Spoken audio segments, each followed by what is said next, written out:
नमस्ते भाइयों। मैं हूं आपका दोस्त advocate Brahmadatt Agra civil court से। कैसे हैं आप लोग? आज हम बहुत ही इम्पोर्टेंट बात आप लोगों को बताने वाले हैं। जैसा कि मैंने देखा कि बहुत लोग परेशान हैं कि पुलिस उनके पीछे पड़ गई है, रिकवरी वारंट जारी हो गए हैं, गलत तरीके से वसूली दाखिल की जा रही है और धन उगाही की जा रही है। तो आज हम आपको बताने वाले हैं कि जो न्यायालय द्वारा जो आदेश पारित किया जाता है उसमें किस तरीके की त्रुटि होती है। वीडियो शुरू करने से पहले आप लोगों से रिक्वेस्ट है कि वीडियो को अंत तक जरूर देखें और ज़्यादा से ज़्यादा लोगों तक शेयर करें, क्योंकि ये जो जानकारियां मैं आप लोगों तक साझा कर रहा हूं ऐसी जानकारियां आपको कहीं नहीं मिलेगी। और शायद मैं इतना श्योर हूं कि शायद आप लोगों ने इस चीज़ पे गौर भी नहीं किया होगा। दूसरी बात यह है कि प्रॉपर्टी डिस्प्यूट्स अगर किसी के चल रहे हैं और आगरा कोर्ट के अंदर अगर किसी के प्रॉपर्टी डिस्प्यूट लंबे समय से चल रहे हैं और आप लोगों को अगर मेरी सहायता की आवश्यकता है तो आप लोग हमसे संपर्क कर सकते हैं। प्रयास करेंगे कि आपका जो डिस्प्यूट है जल्दी से जल्दी खत्म कराया जाए। और मैं कोई भी मामला साल भर से ज़्यादा नहीं चलने देता हूँ। बेसिकली आज जो मुद्दा है वीडियो बनाने का वो सिर्फ इतना है कि अदालतें गलत तरीके से पतियों के खिलाफ में भरण पोषण का आदेश पारित कर रही हैं और उन आदेशों में बहुत सारी ऐसी त्रुटियां होती हैं जिनको हम लोग देखते नहीं हैं, नजरअंदाज कर देते हैं और उसका खामियाजा हमें भुगतना पड़ता है। मैंने अपने पिछले वीडियो में कई बार बताया है कि जो पुलिस द्वारा जो वसूली की जाती है वो पूरी तरीके से गलत है। आमतौर पर आपने देखा होगा कि पति जो है उसके पास में कमाने का कोई सोर्स नहीं है, कमा नहीं रहा है, मुकदमेबाजी से परेशान है, तो पुलिस उनके घर पे जाती है, उनके माँ बाप भाई बहन जो भी होते हैं उनको टॉर्चर करती है, उनसे पैसा वसूल करती है और अदालत में पति के नाम से ही वो पैसा जमा कर दिया जाता है। तो ये सारी चीजें हैं, ये बारीकियां हैं, मैं आप लोगों को हमेशा बताता रहता हूं कि आपको किस तरीके से इसको चैलेंज करना है। अगर आप लोगों को लगता है कि आप लोगों का हम कुछ सपोर्ट कर सकते हैं, आप लोगों के लिए जो काम कर रहे हैं, तो आप लोग हमसे संपर्क कर सकते हैं। दूसरा ये है कि मैं सिर्फ लड़कों के मुकदमे लड़ता हूँ, पतियों के मुकदमे लड़ता हूँ, क्योंकि मैं महिला की तरफ से ना तो कोई मुकदमा लेता हूँ और ना कभी मुकदमा लड़ा हूँ और ना मुझे ऐसे मुकदमे लड़ने की कोई प्रैक्टिस है। मैं सिर्फ लड़कों की तरफ से ही मुकदमा लड़ता हूँ, पतियों की तरफ से ही, उनके परिवार वालों की तरफ से ही मुकदमे लड़ता हूँ। अगर आपका कोई सिविल प्रवृत्ति का कोई डिस्प्यूट्स है तो आप लोग हमसे संपर्क कर सकते हैं और कोशिश करेंगे कि आपके जो डिस्प्यूट हैं वो जल्दी से जल्दी निपटाए जाएं। जैसे कि सपोज आपका जमीनी विवाद हो गया, बंटवारे का विवाद हो गया या अवैध कब्जा हो गया, इस तरीके के अगर कोई विवाद हैं तो निपटाने का प्रयास करेंगे। अब आते हैं असल मुद्दे पे। आपने देखा होगा कि भरण पोषण का पॉइंट कर लेना इस बात को।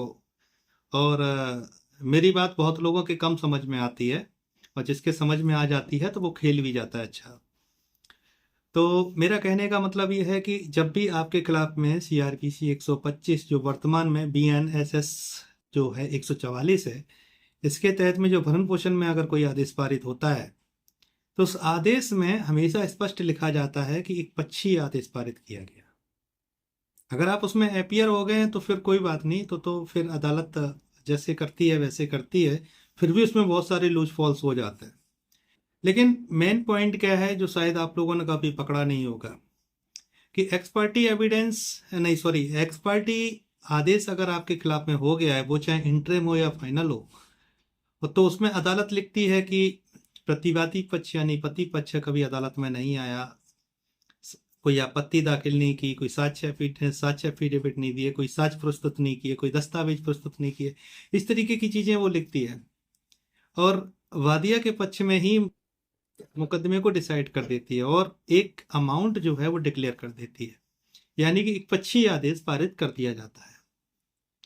अब जब एक पक्षीय आदेश अगर पारित किया गया है तो जाहिर सी बात यहाँ पे मेरिट्स नहीं आती है। जब मेरिट पे मामला कोई डिसाइड किया जाएगा तो दोनों पक्षों को सुनने के बाद तथ्य और उपस्थिति के आधार पर देखा जाएगा कि दोनों की इनकम कैसी है। इसीलिए रजनीश वर्सेस नेहा का जो एफिडेविट है वो कंपलसरी किया गया है कि दोनों की जो स्थिति है वो देखा जाए, उसको अंदाजा लगाया जाए, उस स्थिति के अनुसार ही मेंटेनेंस किया जाए। लेकिन यहाँ पे बात हो रही है एक्स पार्टी ऑर्डर की। जो आपके खिलाफ में एक्स पार्टी हुआ है, डेट मीन्स कि पति पक्ष को सुना नहीं गया, पति पक्ष को जानकारी नहीं है, पति पक्ष को कुछ मालूम नहीं है कि हमारे खिलाफ में कोई आदेश पारित हुआ है। अब देखने वाली बात है कि अगर कोई एक्स पार्टी आदेश हो गया पति के खिलाफ, अब उसकी रिकवरी फाइल करेगी पत्नी। तो जब वो रिकवरी फाइल करेगी तो उसमें मालूम क्या लिखेगी? उसमें लिखेगी कि साहब ये जानबूझ के नहीं दे रहा है, जानबूझ के भरण पोषण नहीं कर रहा है, माननीय न्यायालय ने ये आदेश पारित किया, माननीय न्यायालय के आदेश की अवमानना करे, इस तरीके के तथ्य दिए जाते हैं। तो मेरा पहला क्वेश्चन ये है कि जब एक्स पार्टी ऑर्डर किया गया है 125 का, जब पति को जानकारी ही नहीं है, तो आप रिकवरी के लिए इस बात को कैसे कह सकते हैं कि वो जानबूझ के माननीय न्यायालय की अवमानना कर रहा है, वो जानबूझ के भरण पोषण नहीं दे रहा है, जानबूझ के। तो यहाँ पे ये जो रिकवरी का जो एप्लीकेशन होता है ये गलत हो जाता है, क्योंकि अदालत जो है ना वो स्पष्ट करके चल रही है कि एक पक्षीय आदेश हम आपके खिलाफ जारी कर रहे हैं और आप प्रति माह की इस तारीख को विपक्षी को आदेश किया जाता है कि प्रति माह की इस तारीख को इतना इतना पैसा प्रति माह के हिसाब से अदा करें। लेकिन विपक्षी को तो पता ही नहीं है, तो इसका लाभ उठाती रहती हैं महिलाएं। 2 महीने बीत गए, 4 महीने बीत गए, 6 महीने बीत गए, इकट्ठा कर लेती हैं अमाउंट। उसके बाद में ये रिकवरी फाइल करती हैं। जब रिकवरी फाइल करती हैं तो उसमें स्पष्ट लिखती हैं कि साहब माननीय न्यायालय के आदेश की अवमानना कर रहे हैं, जानबूझ के भरण पोषण नहीं दे रहे हैं, इनको जानकारी प्राप्त हो चुकी। अब जानकारी कैसे प्राप्त हुई है ये देखने वाली बात होती है। जब एक्स पार्टी आदेश हुआ है तो फिर जानकारी हुई कैसे है? वो तो कभी अदालत में आया ही नहीं है उस आदेश के मुताबिक।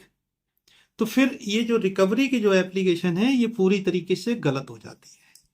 तो यहाँ पे बहुत सारे लोगों के मैंने ऐसे मैटर देखे हैं, एक्स पार्टी आदेश हो गए हैं और उस पर रिकवरी 1-1 साल बाद, 6-6 महीने बाद, 2-2, 4-4 साल बाद दाखिल की गई और रिकवरी में कहा कि साहब जानबूझ के नहीं दे रहे हैं, जानबूझ के भरण पोषण नहीं कर रहे हैं, अदालत में नहीं आ रहे हैं, अवमानना कर रहे हैं, इस तरीके की तमाम चीजें। लेकिन जानकारी कैसे हुई ये नहीं बताया गया। तो यहाँ पे ये बहुत बड़ा एक लीगल पॉइंट है जिसका फायदा आप लोग उठा सकते हैं।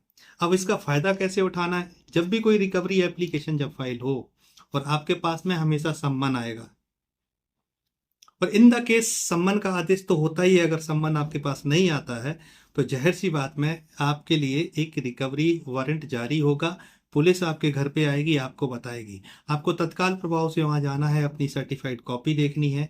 ये सारी चीजें कलेक्ट करने के बाद में आपको अपना एक ऑब्जेक्शन फाइल करना है वहां कि साहब इसने एप्लीकेशन में इस तरीके की चीजें लिखी हैं लेकिन हमें तो जानकारी नहीं थी इस आदेश की, इसीलिए एक पक्षी आदेश पारित किया गया है। तो ये एप्लीकेशन जो है ना यहाँ पे डिसमिस की जा सकती है अगर आप सही तरीके से लड़ेंगे तो, पहली चीज। दूसरी ये है कि जब भी एक पर्टिकुलर अमाउंट पे जब वसूली डाली जाती है, तो मैंने अपना एक वीडियो बनाया था कोर्ट फीस अधिनियम सेक्शन 7 पे। बहुत लोगों को लगा कि यार पता नहीं हवा में बातें कर रहा है, जबकि उस सेक्शन में स्पष्ट तरीके से लिखा है रिकवरी ऑफ मेंटेनेंस। लेकिन कभी अप्लाई नहीं करते क्योंकि लोग सोचते हैं कि जैसे चलना है मैकेनिकल मैनर में वैसे ही चलने दो। अब मैकेनिकल से तो हमने भी बीटेक किए, मैकेनिकल के तो हम भी हैं, लेकिन हम मैकेनिकल मैनर में नहीं चलना चाहते, हम प्रैक्टिकल मैनर में चलना चाहते हैं। और जो चीज़ें नहीं आती हैं सामने उनको लाना चाहते हैं कि भाई इस तरीके से नहीं, इस तरीके से लाई जाए। खैर इस मुद्दे को भी हटा देते हैं। एक पर्टिकुलर अमाउंट जो आपसे रिकवरी के लिए किया गया है, अदालत ने आपको सम्मन जारी कर दिया है, आप अगर चाहें तो इस सम्मन को भी आप चैलेंज कर सकते हैं ऊपरी अदालत में। आप अगर चाहें तो इस सम्मन को आप उसी अदालत में भी चैलेंज कर सकते हैं। कैसे करना है ये मेरिट पे डिसाइड होगा, केस के हिसाब से पता चलेगा कि किस स्टेज पे आपको कहाँ किस अदालत में कैसे चैलेंज करना है। सबसे बढ़िया वैलिड पॉइंट मैंने बता दिया। एक्स पार्टी आदेश अगर आपके खिलाफ में कोई होता है और उस पर अगर रिकवरी फाइल होती है और आपको जानकारी नहीं है इस चीज की, उस कोर्ट आदेश के मुताबिक तो ये रिकवरी एप्लीकेशन जो है वो पूरी तरीके से गलत हो जाती है। और यहाँ पे अगर आप चाहो तो एक क्रिमिनल मामला भी दर्ज करवा सकते हो कि अदालत तो कह रही है कि हम कभी आए ही नहीं है, एक्सपायरी ऑर्डर दे रही है हमारे खिलाफ, और ये कह रहे हैं कि हमें जानकारी हो चुकी है। मतलब न्यायालय को गुमराह कर रहे हो, चार्जबीसी कर रहे हो, धोखाधड़ी कर रहे हो, अदालत के साथ में धोखाधड़ी। तो इस तरीके से आप मूव कर सकते हो। ये जो मैं आपको सलाह दे रहा हूं, ये जनरल चीजों पर सलाह दे रहा हूं। आपका जो केस क्या है, आपके केस की मेरिट क्या है, ये देखने वाली बात होगी। और आपके केस, आपकी मेरिट और कोर्ट की प्रोसीडिंग किस तरीके से की जा रही है उस पर डिपेंड करता है। मैं सिंपल सा आपको एक क्लू दे रहा हूं कि किस तरीके से आपको अपनी चीजों को देखना है। अगर ये मेरा वीडियो आपको अच्छा लगा हो तो इस वीडियो को ज़्यादा से ज़्यादा लोगों तक शेयर करें, ताकि कि आप लोगों का बचाव हो और आपके साथ साथ और लोगों का भी बचाव हो। अगर आप लोग हमसे मिलना चाहते हैं तो आगरा दीवानी कचहरी में आप लोग हमसे मिल सकते हैं।